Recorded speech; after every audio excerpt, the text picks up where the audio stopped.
I'll do the intro. What's good, y'all? rlybeats here, and today we're gonna be talking about how to make an emotional type beat for Lil Durk. I just want to say a big shout out to the channel members displayed on screen right now. If you want to become a channel member and gain access to exclusive perks, press the join button down below. And as well, if you could leave a like, comment, and subscribe, that'd be greatly appreciated. Now let's get right into it.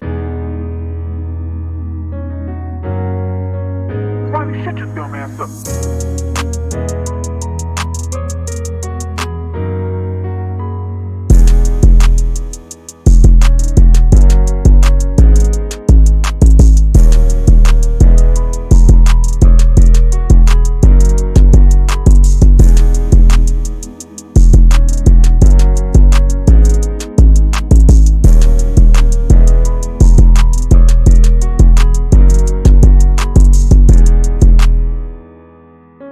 So sound selection for these types of beats is actually pretty straightforward. There is a heavy focus around acoustic sounds. Some instruments include guitars, strings, pianos, pads, and bass guitars. Pads and strings in these instances are mainly used for layering or texture, typically with piano or guitar being the main focus of the melody, and sometimes there will be vocal chops included as well. As for BPM, these beats are usually in higher BPMs, ranging from 150 all the way to 190. I know I made a beat like this in 195 recently, and this is totally okay because the BPM is double timed, meaning that we are working in a BPM that is twice the actual BPM. So in normal time, the clap or snare would fall on the second or fourth beat, but in trap, which is usually double timed, it's falling on the third beat, which is technically the second and fourth beat because it's double timed. I start out with the 6-7-1, 5-6-7 progression here. This progression provides a really hopeful sound because it is ascending, and something important to note here is that the 6 can either resolve to the 5 or the 1, and the 7 can resolve to the 5. So by using this, I made sure to build and release tension.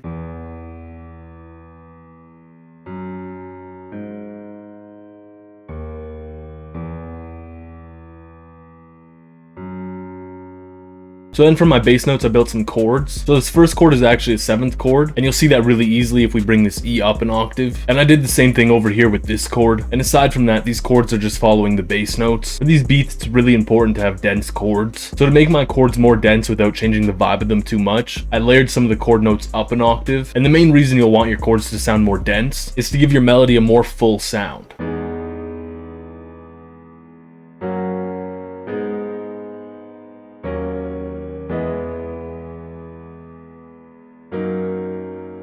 Then I added in my filler notes. It's important to keep in mind that notes that are a whole step apart will oftentimes sound more sad. So an example of that would be the C sharp and D sharp here. And notes that are 3 half steps apart will sound anthemic, like I have here with the F sharp and the D sharp. And I made sure to use this with my filler notes to give the piano melody a sad anthem kind of sound.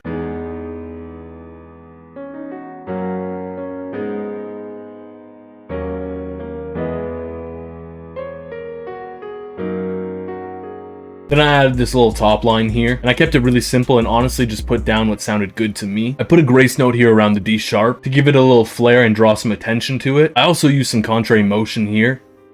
And I used the contrary motion there to create a contrast between the top line and the filler notes. I also only included the top line at the end, just to be a little bit of flavor that comes in at the end, and to transition back into the beginning of the loop.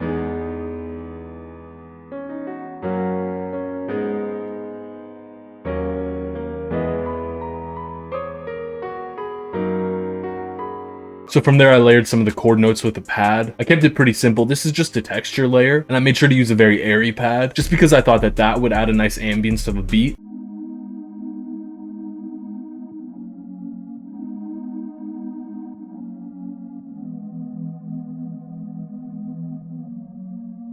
And then for the last part of the melody, I added in a bass guitar that's just following the bass notes of the piano. For my bass guitar, I'm using the Scarby Rickenbacker bass with the Night Sessions preset.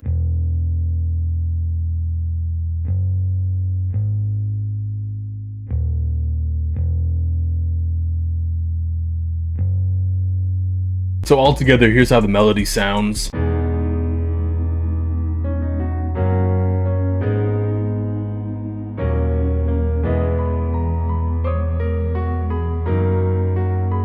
As for drum sound selection, you'll want to use typical trap drums, but you'll also want to keep in mind that you'll want to use a shorter 808 because of the BPM, and you'll definitely want to include a crash to add impact on the 1st and 5th bar. So my 808 pattern here is pretty similar to a common trap 808 pattern, and so that pattern would be when the 808's hitting on the 1st beat, the 2nd and a half beat, the 4th beat, the 6th beat, and finally the 8th beat. So I kind of followed that pattern as the basis for my 808, and I took out notes in sections like this where I wanted the piano to shine through.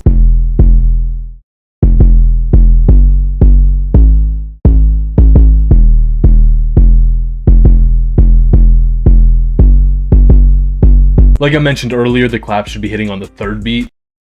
And then I added an accent snare to add some points of syncopation to lead into the clap, and pretty much that's just going to provide some more bounce. For your hi-hat pattern, you'll want to take your typical 2-step pattern and add some rolls. And in some sections like here, I added rolls around the accent snare just to build on that syncopation that already existed and to syncopate it a little bit further, so adding more bounce, so that when the clap does come on this 3rd beat here, it'll be a nice point of resolution in the rhythm.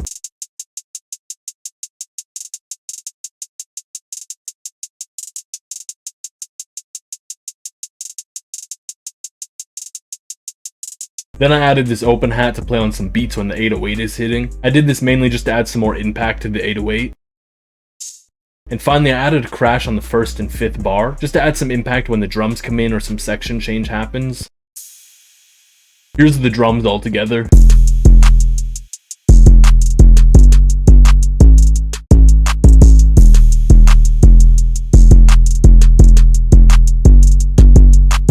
As for arrangement, I kept it very simple. I just have an 8-bar intro here, a 16-bar hook, and then a 16-bar verse. I copied that over and then used the intro as a bridge, and this is a pretty common way to do arrangement. Some people, instead of doing a 16-bar verse, will instead do an 8-bar pre-chorus and then an 8-bar chorus. Anyways, that's how to make an emotional type beat for Lil Durk. And again, if you could leave a like, comment, and subscribe, that'd be greatly appreciated. And here's the full thing.